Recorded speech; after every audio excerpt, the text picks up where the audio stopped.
La Sociedad de la Nieve. En español, pues eso. Bueno, lo primero de todo, feliz año, feliz primer vídeo del canal de 2024, con esta película estrenada en 2023 en cines y en 2024 en la plataforma de Netflix, donde ya la podéis ver todos. Y no pasa nada por ver películas en casa y no poder querer darte la gana ir al cine a verlas, ¿vale?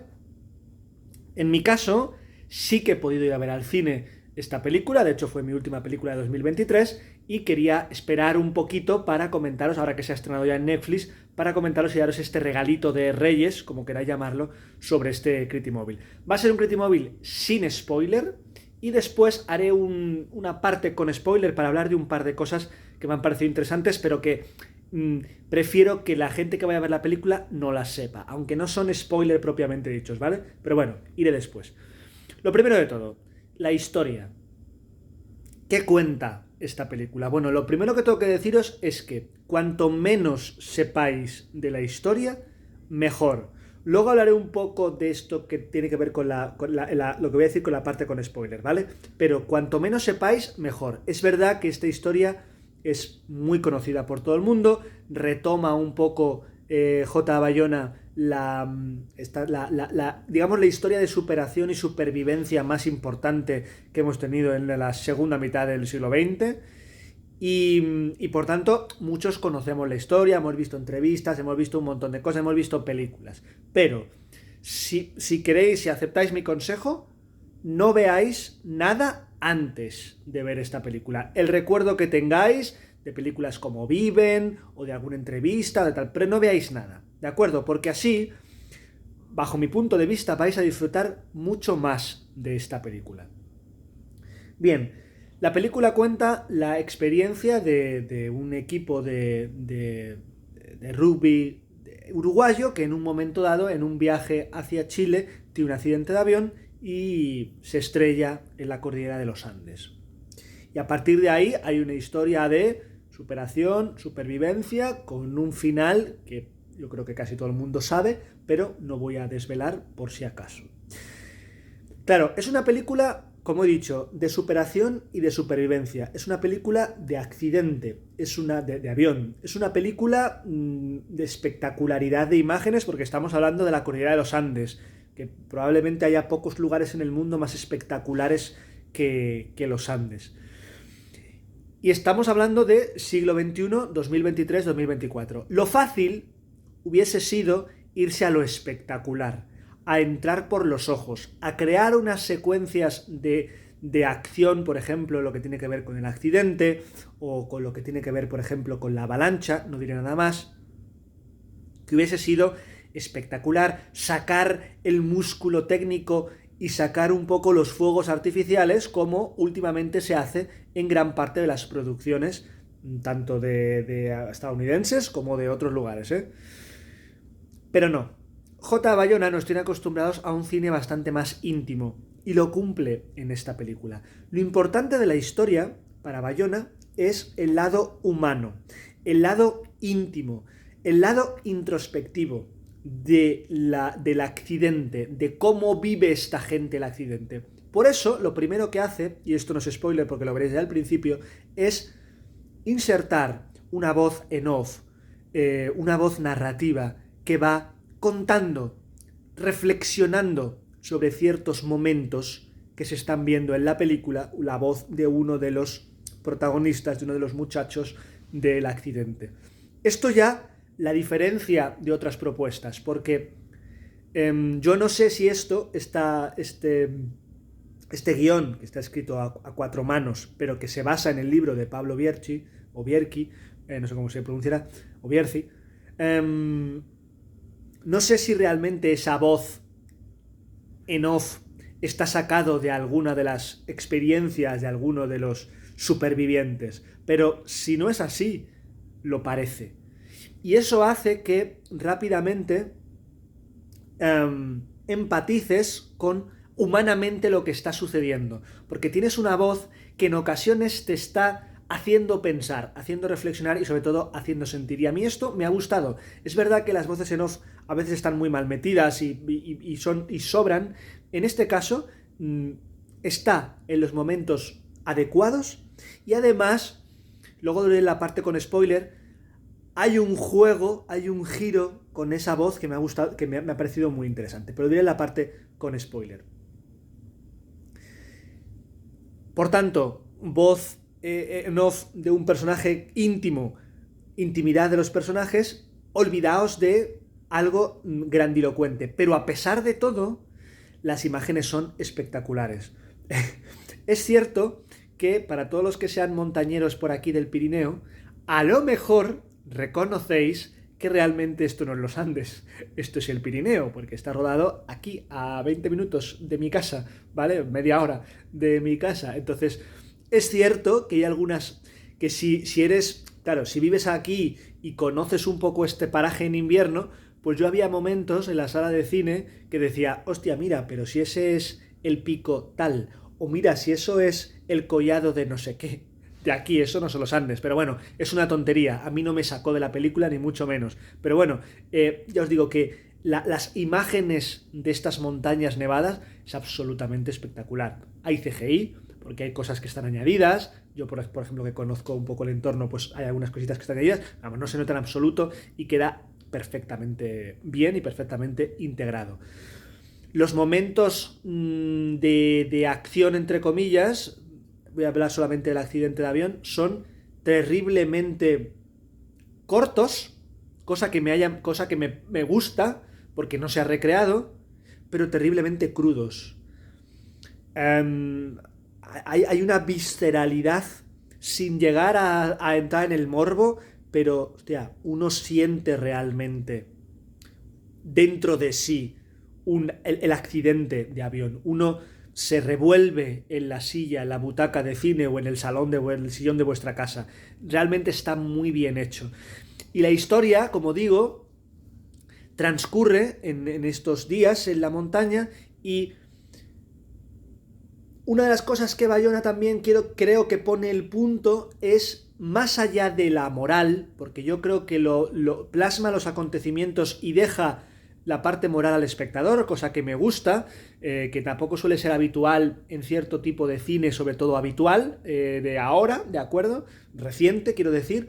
En este caso creo que es muy, muy, muy objetiva, dentro de que esto, pues bueno, al final también está basado en un libro de un muchacho y por tanto algo de subjetividad hay, ¿no? Pero intenta ponerlo muy objetivo, muy aséptico.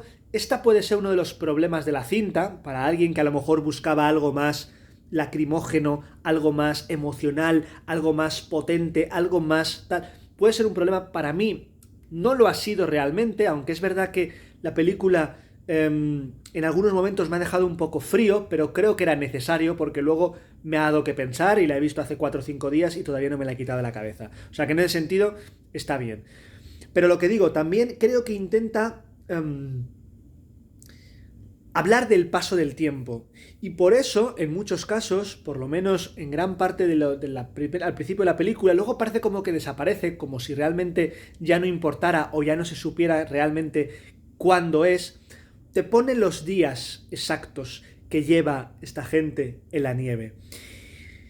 Y está muy guay porque también habla un poco del paso del tiempo, habla un poco de cómo se puede sentir alguien que se queda absolutamente aislado en un lugar remoto, con unas condiciones para la supervivencia prácticamente nulas, donde las posibilidades de vivir son infinitamente inferiores, a las de morir, y cómo afecta el paso del tiempo, cómo afecta ver pasar un día, 2, 3, 5, 10, etcétera, etcétera, etcétera, sin que haya rescate. Eso también está bastante bien trabajado en la película y creo que Bayona pone ahí también el punto sobre la I. Y decir que la historia a mí me ha gustado, es verdad que quizá es más reflexiva que emocional, al menos a mí me lo ha parecido, y eso está bien, pero también hay una parte de mí que No sé, me ha sorprendido, me ha sorprendido. Todavía hay cosas que no he colocado todavía bien y me ha sorprendido también porque tenía muy reciente toda la historia. Por eso os he dicho que mejor que no veáis nada de la historia. Pero vamos, creo que está contada de una manera magistral y creo que es una historia que habla de supervivencia, de superación, de sociedad. Esto es otra cosa que me gusta. Se llama La Sociedad de la Nieve por algo. Se ve perfectamente cómo se crean ciertos lazos entre este equipo de fútbol y los que no son del equipo de fútbol, porque había más personas en ese avión, a veces se nos olvida, pero había más personas en ese avión. Cómo se van los roles sociales, pero sin grandes estridencias, sin grandes... sin que haya bombo y platillo para ciertos acontecimientos o para ciertas decisiones o para ciertas cosas que alguien decide hacer no, esto es, ya está, es una decisión que se toma y no hay que poner, no hay una reiteración de mira esto que malo es o mira esto que bueno es. La supervivencia, no quiero entrar en spoiler por si acaso, alguien no sabe todavía cómo sobrevivió gran parte de esta gente, pero tampoco, ya os digo, no entra en el morbo de tal. Entonces, es una película que, jugando a lo objetivo, pierde potencia en cuanto a lo emocional, pero gana potencia en cuanto a una historia que creo que esta forma de contarla es la adecuada para que nosotros como espectador la vivamos y saquemos las conclusiones que nos apetezcan. A nivel de dirección, Bayona es un monstruo dirigiendo. O sea, la manera en donde coloca la cámara, la manera que tiene de jugar con los primeros planos para que nos sintamos encima de los propios supervivientes, para que sintamos ese agobio, para las escenas más emocionales aguantar los primeros planos de los actores, que ahora hablaré de ello. Una dirección muy dinámica en donde hay momentos en los que para la cámara para una conversación en la que es importante la pausa, pero en otros momentos la cámara se mueve y deambula por el espacio del accidente, por el interior del avión, de una manera supernatural y de una manera maravillosa. Creo que Bayona hace un trabajo, a nivel de dirección, creo que es su trabajo más redondo. Ya podemos hablar sobre la historia o no la historia, pero a nivel de dirección hace un trabajo redondo, jugando también con los planos recursos, con los primeros, con las grandes paisajes, con un montaje, con un ritmo justo. No se hace larga la película, a pesar de que hay momentos en los que también se intenta dar esta idea de tía, y sigue pasando el tiempo y no pasa nada. Para esta gente me refiero, no hay nada para esta gente. Eso también está muy bien plasmado, para que tú como espectador no te aburras, no digas, esto es muy lento, pero también para que sientas la lentitud que pudieron sentir esta gente, el ritmo interno de la película, y que no desentone con el ritmo externo. Eso está genial, y la manera en que Bayona coloca la cámara, el accidente es una auténtica locura como está rodado, la avalancha, los momentos de las conversaciones de despedida de algunos de los protagonistas, el final es una auténtica maravilla. Luego hablaré un poco de la parte con spoiler, del final también. Y a nivel de interpretación tenemos a un elenco maravilloso, me parece que hacen todos un trabajazo espectacular.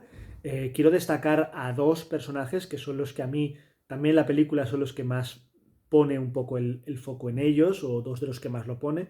En primer lugar, Enzo Bogrinchik, no sé cómo se pronuncia, perdóname Enzo, que es el que hace de Numa, y Agustín Pardella, que es el que hace de Nando Parrado. Ambos me parece que son los personajes más complejos, quizá también con algún otro por ahí, pero yo creo que son los más, con Canessa también, son los personajes un poco más complejos, y creo que se llevan de maravilla por toda su viaje, nunca mejor dicho, su viaje interno y externo en esta historia de supervivencia. Y a nivel de visual ya he dicho que es maravilloso, no hay ninguna pega a nivel visual, es espectacular. tanto la parte íntima como la parte épica, la épica intimista y la épica grandilocuente, es genial. Y la música de Giacchino, creo que es el compositor, me vais a perdonar que lo mire en la chuleta, sí, efectivamente, Michael Giacchino. Me parece que es tan genial que en muchos casos pasa tan desapercibida, pero te está llegando tanto, que me parece uno de sus trabajos también, quizá de los menos comerciales, pero quizá de los que mejor encajan en la película, en la cinta, en las imágenes, y no me extrañaría en absoluto que estuviese nominado al Oscar por esta banda sonora. Me parece maravillosa también. Sociedad de la Nieve, recomendadísima. Dale una oportunidad. Es un cine patrio que a mí me quitaré el sombrero y me parece que así es la manera de hacer cine y que es un ejemplo para cualquier tipo de cine. Tenemos este tipo de potencia audiovisual, tenemos este tipo de directores, tenemos este tipo de propuestas, aunque parezca mentira muchas veces, así que vamos a darle todo el apoyo posible, ya sea en cines, ya sea donde sea, y a que esta película se convierta en un fenómeno de este final 2023 y 2024, y ojalá que en los premios, que ya sabéis que a mí me importa 3 huevos, pero que luego son importantes para la propia promoción de la película, se la recompense como debe, o al menos no haya un agravio comparativo con otras cintas con mucho panfleto y poco mensaje. Que la veáis, ¿vale? Voy con la parte con spoiler, muy rápido. Spoiler, parte con spoiler, spoiler alert, avisaos estáis, spoiler. Quiero comentar 2 cosas. La primera de ellas, el final. No hablo del final, del momento exacto del rescate, no hablo del final, el momento en el que Nando Parrado ve al otro lado del río a ese guanche, no, guanche no, a ese, pues eso, a ese chileno, porque creo que esa parte ya es Chile, no sé muy bien, me estoy metiendo a lo mejor en un fregado que no debería meterme, ¿no? Pero no me refiero a ese momento que está muy bien rodado, con unos planos cortos de Parrado espectacular para que veamos un poco su reacción de lo que está viendo antes de que nosotros veamos lo que está viendo. Me refiero a esa especie de epílogo, a esa especie de momento en el que no solamente tenemos a Carlos Páez, uno de los supervivientes de la tragedia, haciendo de padre de Carlos Páez, haciendo de su padre, nombrando a los supervivientes del accidente. No solamente por ese momento ya vale oro, sino, digamos, ese final en el que les vemos volver al mundo y cómo son recibidos y en qué se convierte. Es verdad que Bayona ahí simplemente ha metido un poco la patita y ha dicho, reflexiona en ese fenómeno que se convirtió en esa casi, muy entre comillas, ¿vale?, animales de feria o elementos no de admiración, sino, pues eso, probablemente esto en una sociedad como la actual hubiesen estado en todos los platos de televisión, no sé qué. Yo no digo que esto no lo estuviera en su momento, ¿no? Pero nos habla un poco de lo difícil que es la vuelta. De sí, evidentemente es infinitamente más difícil sobrevivir, pero lo difícil que es la vuelta. Y tú como espectador te preguntas, ¿cómo habrá acabado esta gente? ¿Cómo habrá afectado este acontecimiento a esta gente, no solamente a nivel de lo que vivió allí, sino lo que luego se encontró cuando llegó? ¿La sociedad de la nieve encaja en la sociedad que no es de la nieve? Esa es una reflexión muy interesante y que ahí dejo, si queréis comentármelo aquí abajo en la caja de comentarios, apetece. ¿Cómo encaja esta sociedad en la que estás tú, tu supervivencia y el mundo que te rodea, y la sociedad que está llena de estímulos y que está llena de bienquedantismos y de correcciones y de cosas y obligaciones y demás? ¿Cómo encaja? Me ha gustado mucho que incluya eso. Otro elemento, son 3 los que voy a decir, no 2. Otro elemento, Enzo, el actor que hace de Numa, es el que pone la voz en off.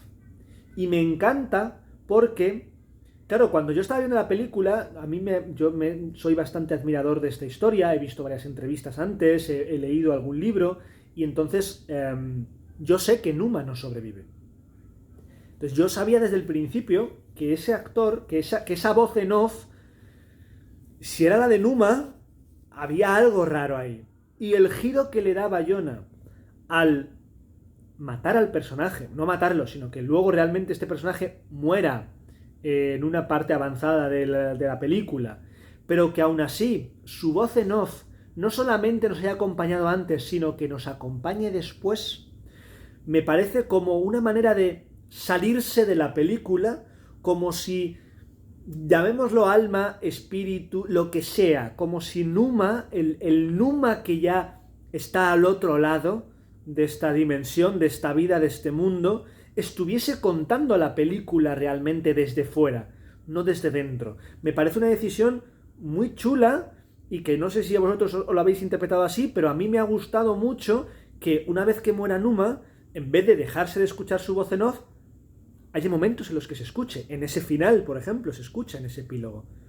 O sea, me ha gustado mucho, me ha gustado mucho. Me ha gustado mucho como las escenas de mientras está Carlitos hablando, diciendo los nombres de los supervivientes, cómo la cámara se recrea en el lugar del accidente y ver los restos, ver ese montón de huesos de los muertos, de los que fue el único sustento de esta gente para poder sobrevivir.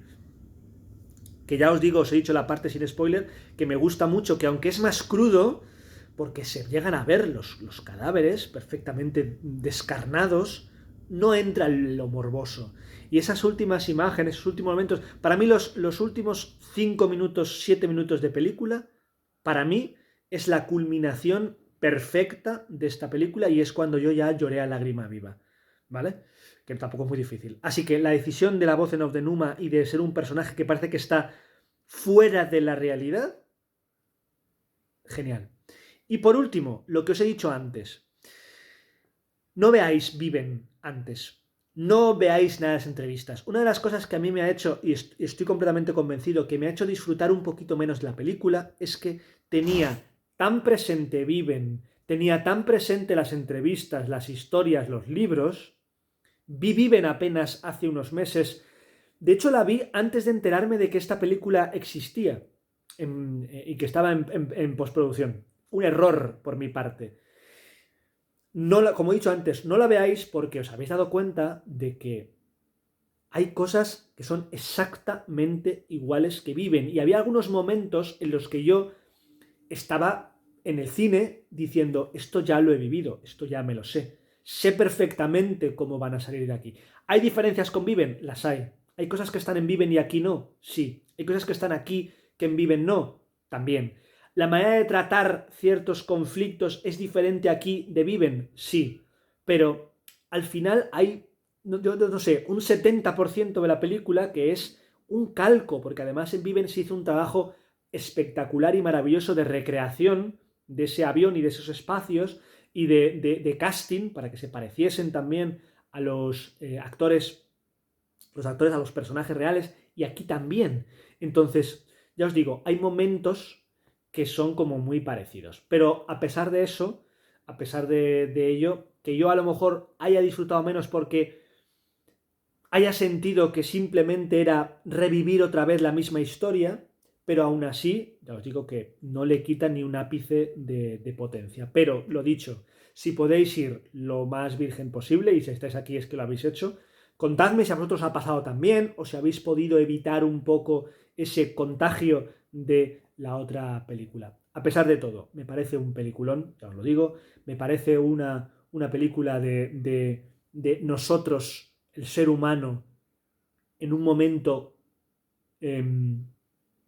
extremo y de observar lo buenos que podemos ser frente a movidas externas, y es un cara a cara con nosotros mismos que nosotros como espectadores vamos a ver reflejado mucha de la moralidad impuesta que tenemos hoy día y muchas de las normas que hoy día las tenemos como algo inamovible.